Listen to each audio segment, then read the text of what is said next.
So, hello everyone and welcome back to another video. So, yesterday evening, um, actually, I'm not sure. Might be not yesterday evening, might be one day before.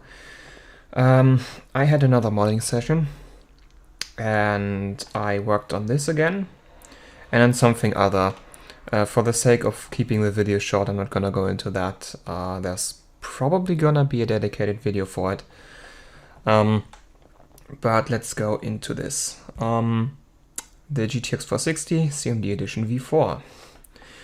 So, it got more caps. That's basically it. That's what V4 is. So, I talked before how I got these new capacitors. These are 8 20 microfarads, 5 milliohm ESR. These are 1000 microfarads, 7 milliohm ESR capacitors. These should be much better than the 560 microfarad ones with, I think, 7 milliohms ESR that I had before. So these are the old ones, and all the others are new ones. So there are 3 1000 microfarad ones on the VRM. There is one behind the core. Then there are 4 820 microfarads also behind the core, and then these 3 1000 microfarad ones are on the memory. That's basically what I did with the card, and I also added these screws so I can put the card down like this without risking to break the caps off. And yeah, the vault mod is disconnected right now because I have run into some issues. And there's currently 2 ways how I can solve this problem that I have with the card. And I'm still not completely set on what I'm gonna do. So, the thing is, I wanted to make a second try to get the worldwide #1 spot on HWBot for the 460 SE. Not that that's really difficult. There are literally 3 people, including me, running this card for Firestrike. And I'm currently place 2, and place 1 is like 10-20 points ahead. So it's basically within margin of error, and I did that second place score without any mods on the card. Except the BIOS, like I unlocked the BIOS, but there were no physical modifications on the card. So I thought, well, I have the vault mod now, I have some caps. I can probably beat that score if I just repeat it enough times. But as turns out, for some reason I wasn't able to reach the same clocks again. Which is weird. I don't know why, but for some reason it didn't run the same clocks again. So I thought, okay, I'm just gonna cap mod it more. Because like only these 3 caps and then the 2 SMD polymer ones that I hot add on, that's not a whole lot. The card could use some more bulk capacitance like these, and then also behind the core some extra ones. And then while I'm at it, why not the memory too? Yeah, so I did that. There's no issues with the mod. That worked out fine. And then I used this heatsink, the Arctic X. Oops. Yeah, I should have expected that to happen. Yeah, this is the Arctic Accelerator Extreme 4. And you can see from the imprint, yep, I ran the card without the IHS because, well, if you don't have to, why run it with the IHS? So I thought, like, with that cooler, the score is gonna be mine pretty fast. Well, as it stands now, I'm still second place because I never got the card to finish Firestrike. Yeah, so like, literally the first run, the first attempt, not even pushing the clocks or anything, the entire PC shut down again, And I was already thinking like, please don't tell me another MOSFET blew up, because that has been happening a lot lately. I can tell you it's not a MOSFET, but it still does the same thing. Like, you try to turn a PC on, it instantly clicks overcurrent or short circuit protection, and your PC won't start. And I was thinking, oh crap, I blew up another MOSFET, which didn't actually happen. So I spent a lot of time looking for the fault here, and originally I wrongly diagnosed it, because the first thing I did is I checked all the high sides on vCore, because I left those unchanged except for the one that the one that blew up that I replaced. So I checked the high sides because I suspected one of them blew up. They were actually fine. All of the high sides on vCore are fine. The vCore VRM as a whole is completely fine. So that's not the issue. Then I shifted my attention to vMem. Like, I've overvolted vMem and it's a single phase with some pretty pinner MOSFETs. Maybe I'm also overloading that one. And that's the point where I made the mistake. So I measured the 12 volt line from this upper 6 pin to vMem output and got 170 volts. Not volts, ohms. 170 ohms. Now, having 170 ohms from 12 volts to vCore output is both very bad and pretty strange, because the only way that 12 volts, what I was thinking at the time, there's actually another way, which is the case here, but the only way I could think of how 12 volts can have a non-infinite resistance to any kind of VRM output is when the high side is shorted, because, like, the high side is dead. But then it would be a 0 ohm short and not a 100 something. So I was kind of thinking of why, but I was pretty sure the high side on vMem blew up.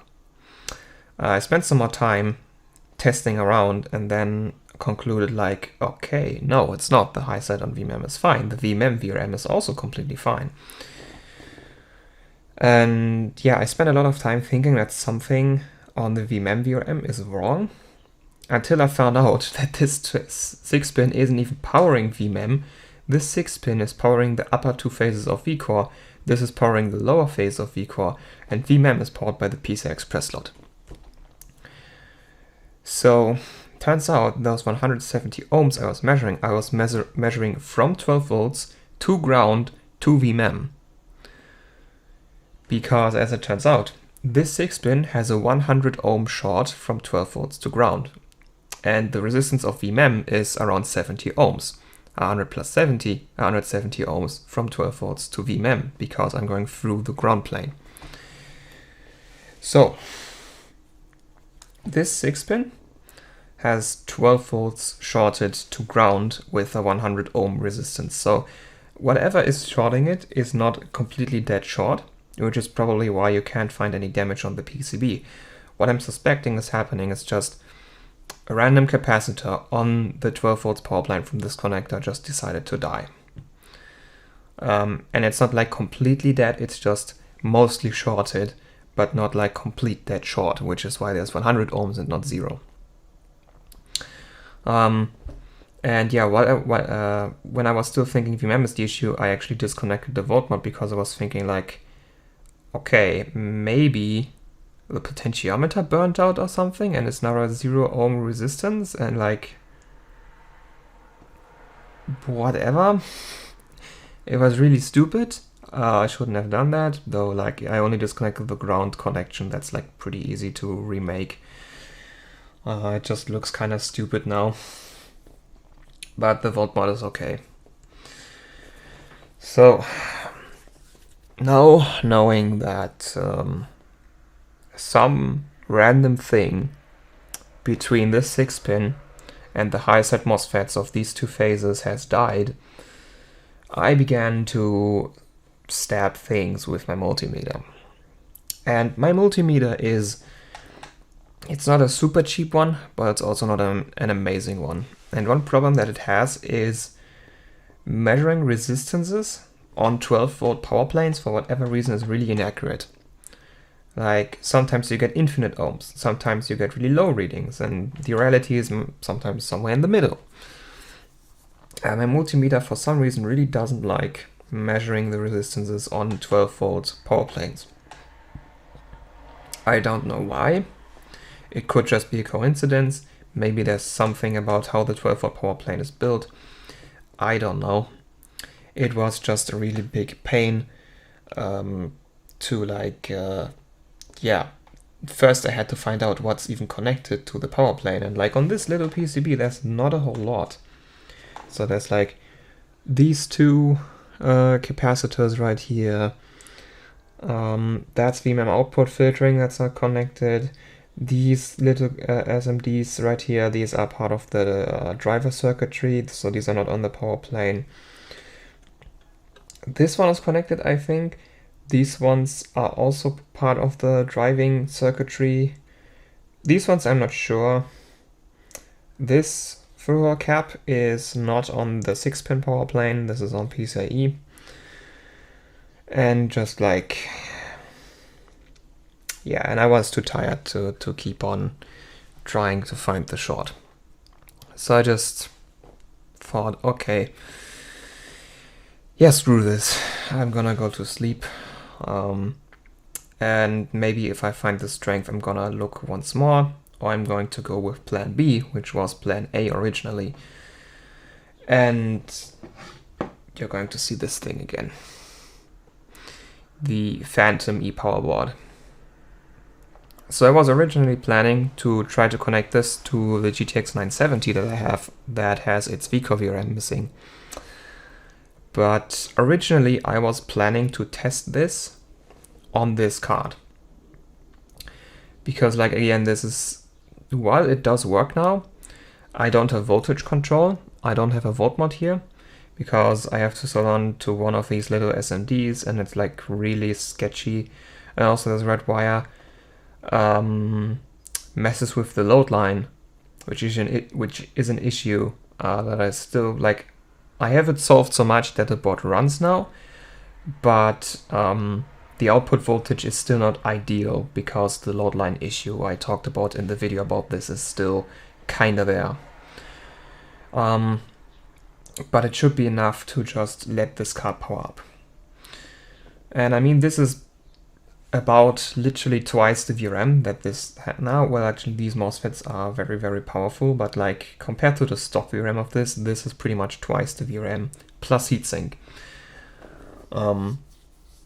So yeah, the thing is just once it's connected, I don't feel like disconnecting it again. So that 970 is gonna need a different power board, which I'm either gonna try to get another broken 580, possibly one exactly like this because I really like this heatsink, and I just hope that I can solve this load line issue. Or I'm just gonna put my GTX 480 out of its misery because I've talked about this before. Yes, the card works, and I really don't like breaking working cards, but like it's neither great core nor good memory. The PCB is in a pretty bad condition. I don't really have anything to do with, like, I don't have any plans for the 480. So I might as well make it more useful by turning it into an e-power. So yeah.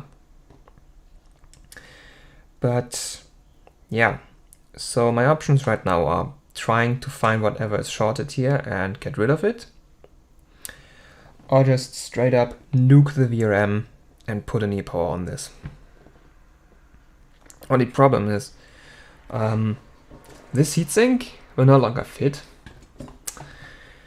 and the smaller heatsink will probably fit, but I have a feeling that once I go up in voltage, the small heatsink will just not be enough.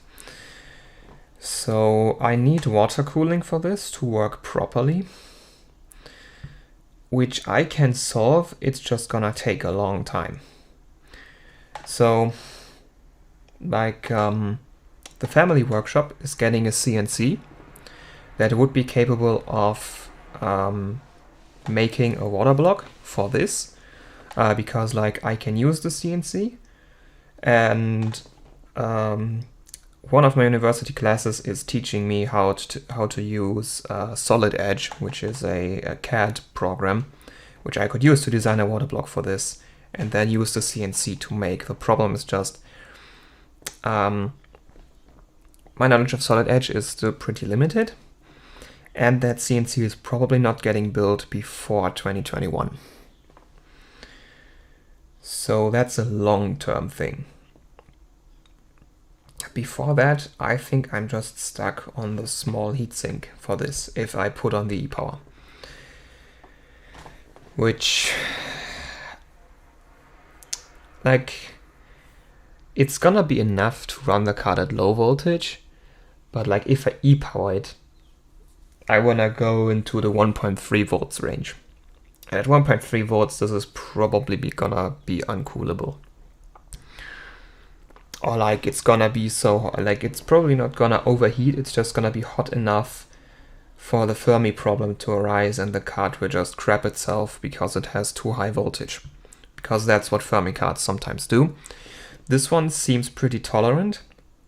I can run this 1.2 volts, even on the stock heatsink.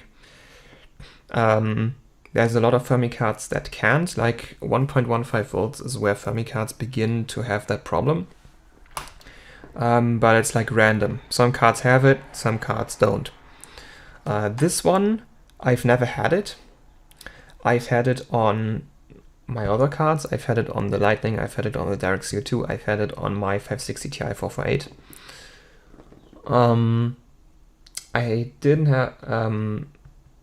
I haven't had it yet on my reference 580s, though I've never extensively overclocked those.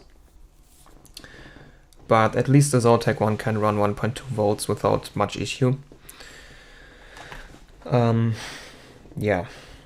But like some Fermi cards just crash if you give them too much voltage and let them get too hot, which doesn't have to be overheating, it can be just like 50 degrees. If the voltage is way too high, and you put it to and it's 50, 60 degrees, which is not really hot, it will still crash.